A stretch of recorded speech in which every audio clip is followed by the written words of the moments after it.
할렐루야. 주님의 평강이 우리 성도님들에게 가득하기를 축복합니다. 여러분, 어느 회사의 사장님이 직원에게 이런 이야기를 했다고 합니다. 자네가 없었다면 우리 회사가 지금껏 이렇게 발전하는 것 상상도 할 수 없었을 거야 라고 그렇게 말했다고 합니다. 그러니까 회사 사장님이 이런 이야기를 하니 듣는 직원이 마음이 어떻겠어요? 너무 기쁘겠죠? 감격스럽겠죠? 그래가지고 사장님이 그렇게 이야기하는 거예요. 부족한 저를 그렇게 높게 평가해 주시니까 너무나도 감사합니다. 고맙습니다. 라고 그렇게 이야기를 했어요. 그랬더니 사장님이 말을 이어갑니다. 뭐라고 하느냐? 그래서 말인데 다음 달부터 자네 없어도 회사가 돌아가는지를 한번 좀 보았으면 좋겠는데, 무슨 말인지 모르시겠습니까? 다음 달부터 뭐 하라는 겁니까? 회사 나오지 말라라는 거예요. 여러분, 사장님이 갑자기 칭찬하면 그거 무슨 의미가 있는지를 좀 가만히 생각해 봐야 될 것 같아요. 그렇죠? 이런 일들을 이야기할 때 사자성어로 뭐라고 이야기하냐면 동상이몽이다 라고 그렇게 이야기를 합니다. 같은 자리에 자면서 다른 꿈을 꾼다는 뜻으로 겉으로는 같이 행동하면서도 같은 이야기를 하면서도 속으로는 각각 딴 생각, 다른 생각들을 한다라는 것이죠. 제가 앞에서 예를 들었던 이야기에서는 사장님은 직원을 해고하고자 이야기를 한 거지만 듣는 직원은 뭐라 생각했겠습니까? 사장님이 나를 인정해줬으니 특별수당이 있는갑다, 아니면 승진을 하는갑다, 그런 생각들을 하게 되었겠죠. 같은 자리에서 같은 대화를 하고 있음에도 서로 다른 생각을 하고 있는 이 동상이몽, 이런 모습이요 교회 안에도 있다라는 거 여러분 아십니까? 분명히 한 교회에 있고 이 자리에 함께 예배를 드리면서 동일한 환경을 누리고 동일한 이야기를 듣고 있는데도 서로 다른 생각을 하고 있는 거예요. 여러분, 지금 예배가 시작하고 나서 몇 분이 흘렀을까요? 36분이 흘렀어요. 36분이 흐르는 동안 나는 한 번도 흐트러짐 없이 하나님만 바라봤다 하시는 분 눈 깜빡거려 보십시오. 고개 흔들면 표가 나니까. 여러분, 우리라는 존재가 그래요. 한 몇 분이 지나고 나면 집중력이 흐트러지게 되어져 있어요. 다른 생각을 하게 되죠. 분명히 같은 자리에 앉아 있는데 다른 생각을 하고 있는 거예요. 좀 더 동성이몽의 어떤 의미에 가깝게 이야기를 하면 똑같은 이야기를 듣고 있는데 서로 다르게 생각하는 거예요. 김옥일 목사가 하나님의 말씀을 들고 여러분 앞에 설교를 하고 있는데 똑같은 설교를 듣고 있음에도 불구하고 다른 생각을 하고 있는 거예요. 똑같은 김옥일 목사를 여러분들이 바라보고 있는데 어떤 분들은 긍정적으로 생각하기도 하지만 어떤 분들은 부정적으로 생각할 수도 있어요. 오늘 제가 1층 식당 리모델링 이제 외형적인 모습이 다 갖춰졌습니다, 어느 정도 이제 다 됐습니다 라고 말씀을 드려가지고 여러분들이 이제 식당을 구경하기 위해 내려가시겠죠. 내려가시면 제가 주의사항 한 가지 말씀을 드릴게요. 여러분, 오늘 새벽에 있었던 일입니다. 어떤 성도님이 내려가셔가지고 그 식당 정문으로 못 들어오시고 뺑 돌아가고 이렇게 오시는 거예요. 사랑홀로 내려가시면 바로 들어올 수 있는데 돌아오시는 거예요. 왜 그러셨어요? 라고 물어보니까 유리로 막혀 있어가지고. 어떻게 해야 되냐면 자동문이에요. 그죠? 이제 우리 대상교회 자동문이 생겼습니다. 할렐루야. 자동문이 생겼는데 여러분, 자동문인데 반자동이에요. 완전 자동으로 딱 서면 쫙 열리는 건데, 그러면 이제 사람들이 많이 다니는 곳이기 때문에 문이 계속 열려서 그게 안 좋은 거거든요. 그래서 이제 우리는 반자동을 했는데, 반자동을 어떻게 해야 되냐면 눌려야 되는 거잖아요. 그죠? 근데 이제 저는 이제 걱정이 되는 거예요. 저 집사님 저렇게 하시면 다른 권사님들 집사님들 다 그러는 거 아니야라는 걱정이 드는 거예요. 그래서 말씀을 드리는 겁니다. 딱 내려가셔가지고 식당 구경하고 싶으면 오른쪽에 보면 버튼이 있어요. 별다른 거. 그거 딱 누르시면 문이 쫙 열립니다. 근데 이제 여러분들이 식당을 들어가셨어요. 똑같은 장소, 똑같은 물건을 봐요. 똑같은 환경에 있는 거예요. 근데 다르게 판단할 수 있는 거예요. 다른 생각을 할 수 있는 거예요. 무슨 말이냐면, 야, 조명도 예쁘다, 뭐도 예쁘다, 너무 잘 됐네, 어이구, 문도 자동문이고, 그 다음에 또 보면요, 저는 정말 좋은 게 뭐냐면, 식당에 사랑홀하고 우리 그 본당 있는 건물하고 연결되는 부분이 여러분 유리로 쫙 되어 있습니다. 그것도 장로님 무슨 문? 폴딩 문. 이렇게 쫙 완전 제낄 수도 있고요. 그리고 막아서 한쪽만 열고 닫을 수도 있고요. 유리로 되어 있으니까 얼마나 시원하게 좋은지 몰라요. 그러니까 그런 것들을 보면서 와, 너무 잘됐다 잘 됐다 잘 됐다 할 수 있는데 또 다른 스타일의 분들은 어머나 이건 이렇게 됐으면 좋겠고 저렇게 됐으면 좋겠고 같은 장소에서 같은 걸 바라보는데 동상이몽을 할 수 있다라는 거죠. 코로나19도 마찬가지예요. 코로나19가 다가왔어요. 우리가 조심한다고 하는데 예배를 드리는 것에 대해서 이렇게 생각할 수도 있고 저렇게 생각할 수도 있는 거예요.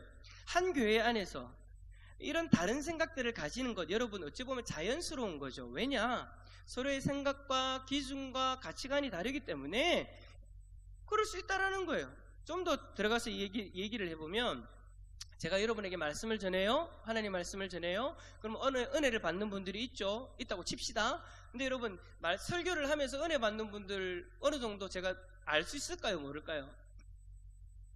어느 정도 쫙 느낌이 있어요. 어떤 느낌이냐면 어떤 좀 이상한 그런 느낌 말고 여러분 표정을 보면 알 수 있어요. 여러분들 표정을 보면 말씀을 잘 듣는 분들은 다 이렇게 하고요. 말씀을 할 때마다 얼굴에요. 그 반응이 딱딱딱 나타나요. 근데 그러지 않은 분들, 집에 가서는 막 눈이 집중이 안 되고요. 얼굴도요, 얼굴락불거락하고 막 하여튼 그런 분들이 있어요. 그러면 저분은 은혜를 받지 못하고 있구나. 그건 제가 그냥 그렇게 판단하는 거죠. 생각하는 거죠. 그럼 제가 이제 막 설교를 하다가 말씀을 전하다가 은혜 붙는 분들을 몇 분 봐가지고 나로 궁금한 거예요. 저분은 하나님께서 어떤 은혜를 주셨을까? 어떤 은혜를 주셨길래 항상 말씀에 집중하고 저렇게 반응이 좋을까라는 궁금증이 생길 거 아니에요. 뭐 이때까지 그려본 적은 없지만 제가 물어봤다고 칩시다. 근데 물어봤는데 이런 일들이 일어나지 않겠어요? 어머나 목사님, 오늘 말씀을 통해서 하나님이 저에게 이렇게 말씀하시는 것 어때요? 그래서 은혜를 받았어요 라고 말하는 분들도 계시겠지만, 아따야 현수막 분홍빛 참 예쁘네. 분명히 이쪽을 바라보고 있고 나를 보고 있는 것 같은데 뒤에 있는 현수막에 감동을 받아서 은혜를 받고 있는 거예요. 그래서 다음 주에 이 현수막 바꿀 겁니다. 이제 여름이 됐으니까 이제 꽃이 없어져야 안 되겠습니까? 이거 아니면은 김옥일 목사, 김옥일 목사가 옷을 입었는데 내 스타일이네. 김옥일 목사가 머리카락이 와절로.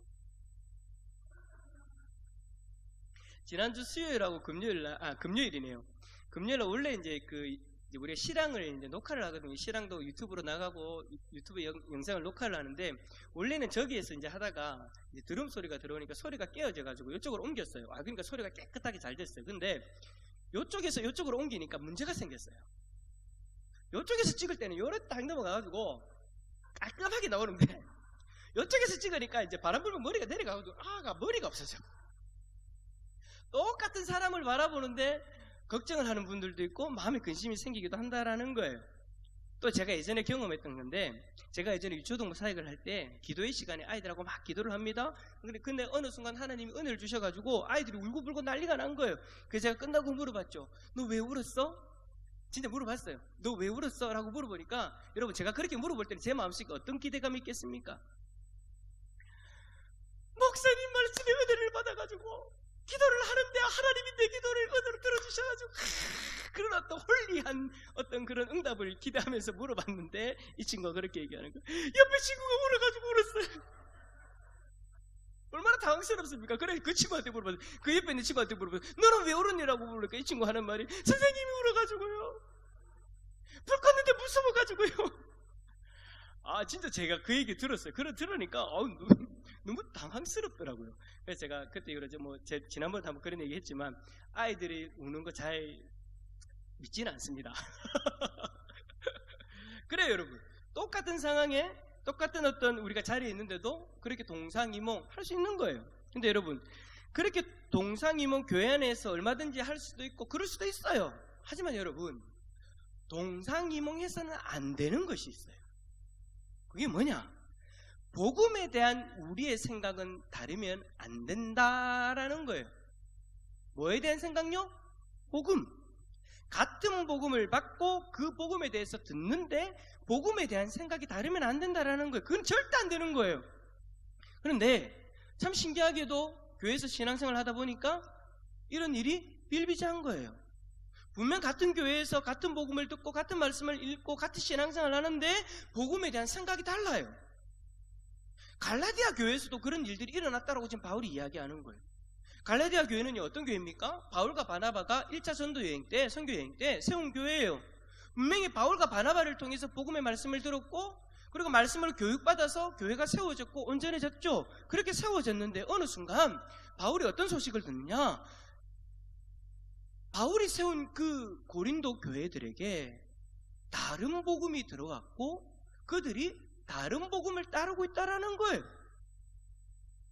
분명히 바울이 똑같은 복음을 전했고 한 복음을 그렇게 가르쳤는데 갈라디아 교회 성도들이 그 다른 복음을 따르고 있는 거죠. 이 소식을 듣고 나서 바울이 어떤 반응을 했느냐? 6절 말씀 한번 읽어봅시다. 6절입니다. 시작. 그리스도의 은혜로 너희를 부르신 이를 이같이 속기 떠나 내가 이상하게 여겨노라. 자, 다른 복음을 쫓아가는 이들을 보면서 바울이 어떻게 여겼다고요? 이상하게 여겼대요. 근데 여러분, 여기서 이상하게 여겼다는 이 헬라 단어가 어디에서 사용되었냐면 예수님께서 말씀 한마디로 바람과 바다를 잠잠케 하셨을 때 사람들이 그것을 보고 보였던 반응이 이 반응이었어요. 이상하게 여겼다. 이 헬라어를 썼어요. 그리고 무화과 나무를 예수님이 저주하셨잖아요. 그죠? 그때에도 사람들이 이상하게 여겼는데 그것을 바라보면서 기록한 헬라어가 바로 오늘 바울이 사용한 이 헬라어예요. 그러니까 여러분, 무슨 이야기를 하고 있는 거예요? 갈라디아 교회 성도들이 다른 복음을 쫓는 것이 바울에게는 어떻게 다가왔느냐? 기적같이 다가왔다라는 거예요. 무슨 말이에요? 있을 수 없는 일이 일어났다라는 거예요. 분명히 나를 통해서 온전한 복음을 들었는데 그들이 다른 복음을 따르고 있는 이 일은 있을 수 없다라는 것이죠. 바울은요, 정확하게 복음을 전했어요. 근데 어떻게 이런 일이 일어났습니까? 어느 순간 갈라디아에 있는 그 교회들에 거짓 교사들이 들어온 거예요. 거짓 교사들이 갈라디아 교회에 들어와가지고 바울이 전한 복음은 잘못된 것이고 자신들이 전하는 복음이 옳은 것이다, 진짜 복음이다, 그렇게 이야기한 거죠. 이 거짓 교사들이 전하는 복음에 대해서 바울은 뭐라고 얘기합니까? 다른 복음이다. 뭐라고 한다고요? 다른 복음. 다른 복음을 다른 말로 이야기하면 뭐냐? 다른 복음을 다른 말로 하면 좀 그런데 다르게 표현하면 거짓 복음입니다. 근데 문제는 갈라디아 교회 상도들이 이 다른 복음의 영향을 받고 그 다른 복음을 따랐다라는 거예요. 자, 그렇다면 갈라디아서에서 이야기하는, 바울이 이야기하는 이 다른 복음 어떤 내용일까요? 먼저 첫 번째로 그 복음의 목적을 봅시다. 그 목적은 그리스도의 복음을 변하게 하려고 함입니다. 자, 7절 말씀 한번 읽어볼까요? 7절입니다. 시작. 다른 복음은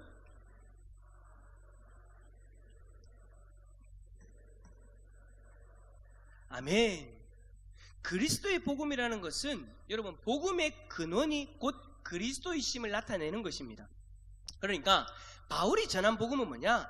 단순히 예수 그리스도에 관한 복음이 아니에요. 이걸 잘 들으셔야 돼요. 예수 그리스도에 관한 복음이 아니라 복음이 곧 예수 그리스도이십니다. 성경은 예수 그리스도가 복음이다라고 이야기를 해요. 그리스도가 그 복음을 가능케 하는 근원이 되었다라는 것이죠. 여러분, 복음을 단순하게 그 단어 자체로서 해석한다면 어떤 의미입니까? 복음. 그렇죠. 기쁜 소식이에요. 그러니까 다시 말하면 예수님에 대한 기쁜 소식이라는 말은 잘못된 거고, 예수 그리스도 자체가 우리에게는 뭐라고요? 기쁜 소식이라는 거예요. 할렐루야. 예수 그리스도가 복음을 가능케 하는 근원인데 다른 복음은 그 예수 그리스도를 바라보지 못하도록 하는 복음이다라는 거예요. 그렇다면 도대체 갈라디아 교회 침투에서 예수 그리스도를 복음으로 바라보지 못하도록 하는 그 내용은 무슨 내용이었을까요? 성경을 보니까 그 다른 복음은 바로 율법의 행위로 구원받는다라는 것이었습니다. 율법의 행위로 구원받는다 했으니 더 이상 그리스도를 바라볼 필요가 없는 거예요. 그리스도의 복음은 행위로 구원받는 그 다른 복음과는 전혀 다른 내용입니다. 바울이 이야기하는 다른 복음은 우리가 율법대로 살지 못하면 구원받지 못한다는 거예요. 천국 가지 못한다는 거예요. 우리가 행함으로 의롭다 인정을 받아야 천국 간다라는 것이죠. 그러니까 행위가 없으면 구원받지 못한다라는 거예요. 하지만 바울이 전한 그리스도의 복음은 전혀 다른 내용입니다.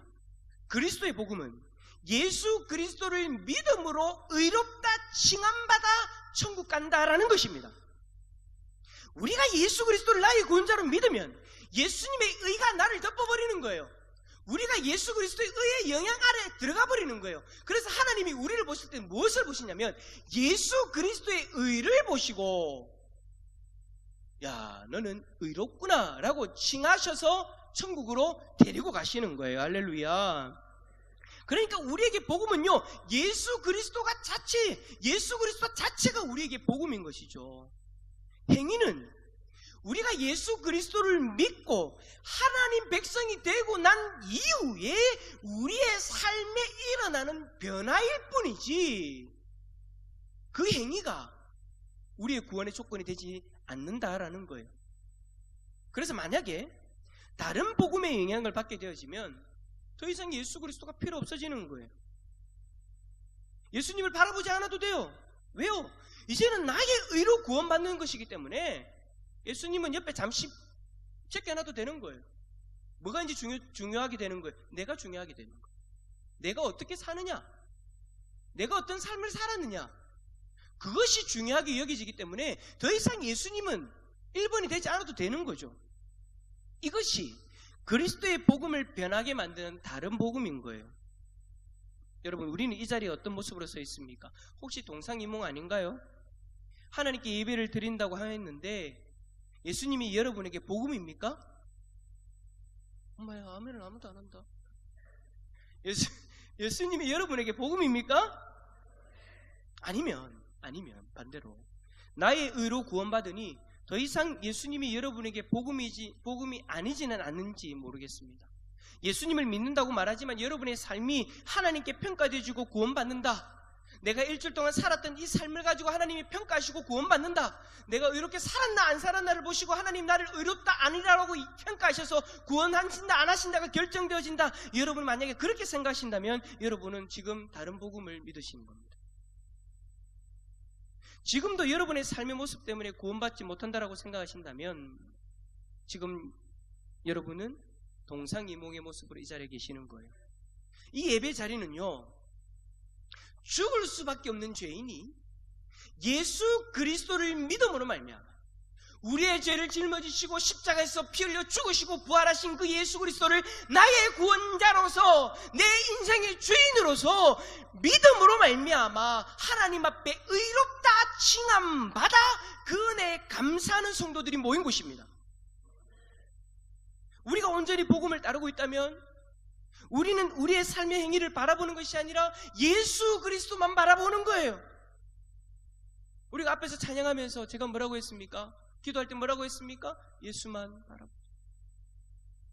예수 그리스도의 이름으로 우리는 하나님의 은혜의 보좌 앞에 나아가는 거예요. 우리에게는 예수 그리스도가 없으면 안 되는 거예요. 예수 그리스도가 없으면 우리는 감히 하나님을 예배할 수 없는 거예요. 예수 그리스도만 바라보면 되는 거예요. 그렇다고 해서 여러분 오해하지 마십시오. 성경에서 우리의 삶의 행위를 중요하지 않다라고 얘기하는 거 절대 아닙니다. 성경은 우리가 예수 그리스도의 복음을 제대로 받아들여서 믿는다면 우리의 삶은 반드시 바뀌어지게 되어 있고 우리의 행위의 열매가 맺어지게 되어져 있다라고 이야기하는 거예요. 심지어 뭐라고까지 이야기하냐면 열매가 없으면 그 믿음은 가짜다라고까지 이야기합니다. 이건 뭘 얘기하는 거예요? 순서가 다르다라는 거예요. 다른 복음은 행위가 먼저예요. 하지만 예수 그리스도의 복음은 믿음이 먼저인 거예요. 예수 그리스도의 복음이 여러분의 심령 가운데 자리 잡을 수 있기를 축복합니다. 그렇다면 만약에 우리가 다른 복음을 전하면 어떻게 될까요? 다른 복음을 따르면 어떻게 될까요? 두 번째로 다른 복음을 전하면 저주를 받게 됩니다. 우리 8절과 9절 읽어봅시다. 8절과 9절입니다. 시작. 그러나 우리가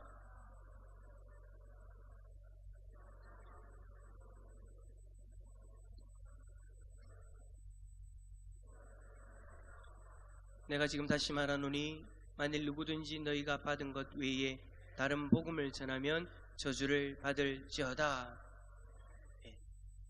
8절과 9절 두 번이나 나옵니다. 다른 복음을 전하면 저주를 받을지어다. 여기서 여러분 저주를 받게 된다는 것은 무슨 말을 이야기했냐면 하나님의 심판의 그 진노로부터 벗어날 수 없다라는 거예요. 그러니까 바울이 로마서 9장 3절에서 그렇게 이야기했습니다. 그리스도에게서 끊어지는 것, 그것이 곧 저주다. 예수 그리스도에게서 끊어지면 우리는요, 마지막 그 심판대 앞에서 하나님의 진노를 피할 수 없는 존재가 되어져 버려요. 그래서 어떻게 되어버립니까? 결국에는 어디 갈 수밖에 없는 거예요? 지옥에 갈 수밖에 없는 거죠. 그것을 여러분, 오늘 바울은 저주다라고 이야기하는 거예요.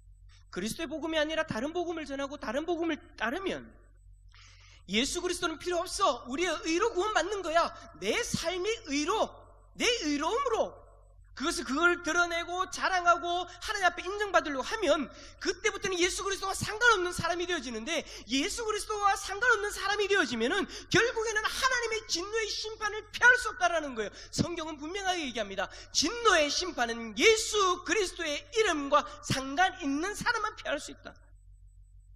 예수 그리스도의 이름을 믿는 자들만 피할 수 있다. 그래서 지옥을 벗어날 수 있다라는 거예요. 한마디로 다른 복음을 전하거나 따르면 그 사람은 예수 그리스도와 상관없는 사람이 되어져 버립니다. 그것이 우리 인생의 저주인 거예요. 우리가 복음을 전할 때 솔직히 이 내용 전하기 참 부담스럽죠. 왜냐하면 세상은 이것을 너무나도 편협적인 것으로 보기 때문입니다. 예수 그리스도를 믿지 않으면 저주를 받는다? 예수 그리스도의 복음을 받아들이지 않으면, 교회에서 이야기하는 예수 그리스도의 복음을 받아들이지 않으면 저주를 받는다? 이 말은 여러분, 교회 다니지 않는 사람들의 입장에서는 아주 좋지 않게 들리는 거예요. 그래서 편협적이다고까지 이야기하잖아요. 요즘 시대에 다른 종교들을 보라고 합니다. 왜 너희들만 그러냐라는 거예요. 다른 종교들은 다른 종교들을 존중하고 인정하는데 그곳에도 구원이 있을 수 있다라고 이야기하는데, 심지어 가톨릭조차도 이야기를 하는데 왜 굳이 교회만큼은, 기독교만큼은 그러느냐? 사람들이 싫어하죠. 뿐만 아니라 반대로 타 종교의 구원이 없다라고 이야기하는 이슬람이나 유대교도 마찬가지예요. 그들은 자신들의 행위로 구원받는다고 이야기합니다.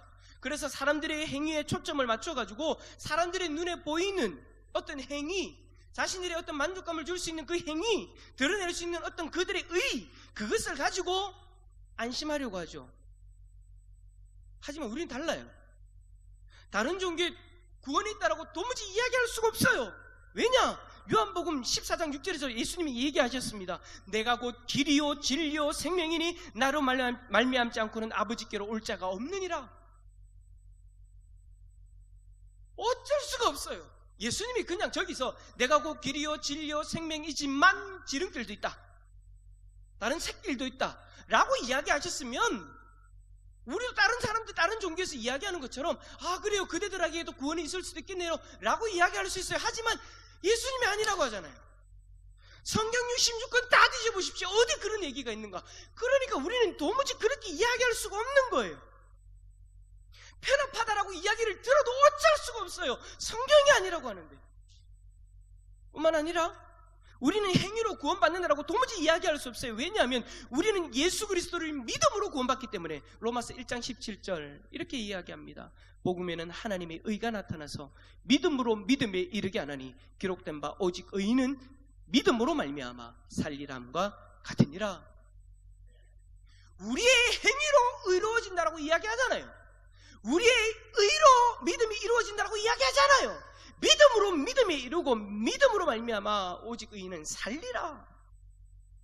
이것은 여러분 절대 사람들에게 좋게 들리지 않습니다. 사람들이 받아들이기 힘든 거예요. 정말 그래요. 복음을 전하다 보면 그래도 어떻게 예수 믿는다라는 그 말 한마디에 구원받습니까? 물론 성경에서 이야기하는 것은 그 말 한마디가 아니에요. 그 말 한마디의 고백이 인생을 바꾸는 거예요. 근데 그걸 모르니까 받아들이기 힘든 거죠. 그래도 여러분, 사람들이 받아들이기 힘들지만 그래도 우리는 이 복음의 말씀을 다른 복음, 우리가 받아들인 그 복음 외에 다른 복음을 따를 수가 없습니다. 왜요? 10절 말씀 마지막으로 읽어봅시다. 10절입니다. 시작. 이제 내가 사람들에게 좋게 하랴.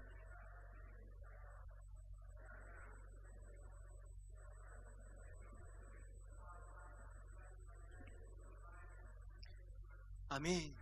우리는 다른 복음을 따르고 전해서 사람들의 기쁨을 구하는 이들이 아니기 때문입니다. 만약 세상 사람들이 이야기하는 것처럼 저들의 말에 신경을 쓰고 저들을 기쁘게 해줘야 되는 사람이라면 우리는 우리가 이야기하는 건 내려놓을 수도 있어요. 하지만 여러분, 우리는 그런 사람들이 아니라는 거예요. 하나님이 기뻐하시는 그리스도의 복음을 전해야 되는 사람이기 때문에 우리는 다른 복음을 이야기할 수 없죠. 사랑하는 성도 여러분, 오늘 이 자리에서 동상이몽의 모습이 아니길 바랍니다.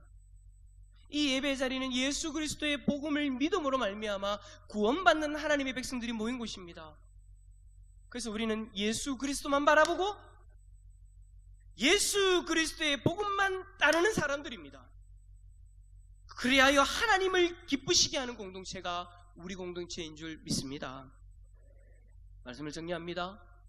다른 복음 따르지 마십시오. 그리스도의 복음만을 따릅시다. 그리스도의 복음만이 우리를 구원의 길로 인도하는 길입니다. 그리스도의 복음만을 따르고 전하는 그리스도의 종이 다 되시기를 예수 그리스도의 이름으로 축원합니다.